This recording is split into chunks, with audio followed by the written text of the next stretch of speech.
Formal nang pinasinayaan ng lokal na pamahalaan ng Maynila ang bagong Quinta Market sa Quiapo.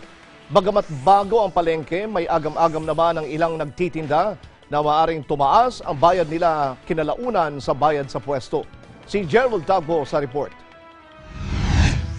Maaliwalas, maluwag at malinis. Ito na ngayon ang mukha ng bagong Quinta Market sa Quiapo, Maynila. Malayo na sa dating marumi at masikip na pamilihan bago ito formal na sumailalim sa renobasyon.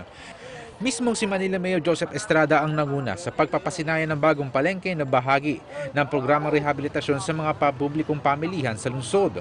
Makabago ang mga amenities ng Quinta Market mula sa mga pwesto hanggang sa air-conditioned na comfort room. Pinagsama na natin ang pasilidad nito para sa ikagiginawa ng ating vendors at ng mga mamimili. May nakalaang peaceport din sa likod na bahagi ng palengke at binabalak na buksan ang isang ferry terminal na magbibigay serbisyo sa mga commuter na ginagamit ng Ilog Pasig. Aabot sa mahigit 100 milyong piso ang ginastos ng pribadong kumpanya na ka-joint venture ng city government sa pagsasamoderno ng pamilihan.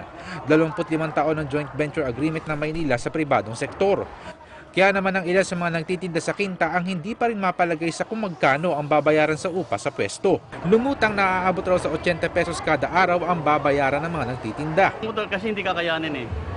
Hindi kakayanin dahil nga gawa ng sale, mahirap nating ma-update yung price na hinihingi nila. Kung maaari po, babaan nila yung bayad namin dito. Para maka-ano-ano naman o. Kasi sa tumalo namin to, utin nyo nga, wala akong namimili-mili. Subalit pinabulaanan ni Estrada na magiging dehado ang mga tendero sa Quinta Market. Magugunit ang naging mainit na isyu noong nakaraang eleksyon sa Maynila, ang umano'y pagsasapribado ng mga palengke. Siguro mo, protektado ang vendors, wala silang advance payment, wala silang one-month deposito. Sinabi ng market administrator na daraan pa sa serye ng pag-uusap ang pagtataas sa bayad sa pwesto. Under negotiations pa lahat yun. Dadaan yan sa market administration and market administrator, sa administrator natin. City administrator. Pag-uusapan pa po yun. Sa ngayon, nananatilian niya sa 30 pesos kada araw ang bayad sa pwesto ng mga nagtitinda. Para sa Eagle News, Gerald Tagbo, I'm 1 with 25.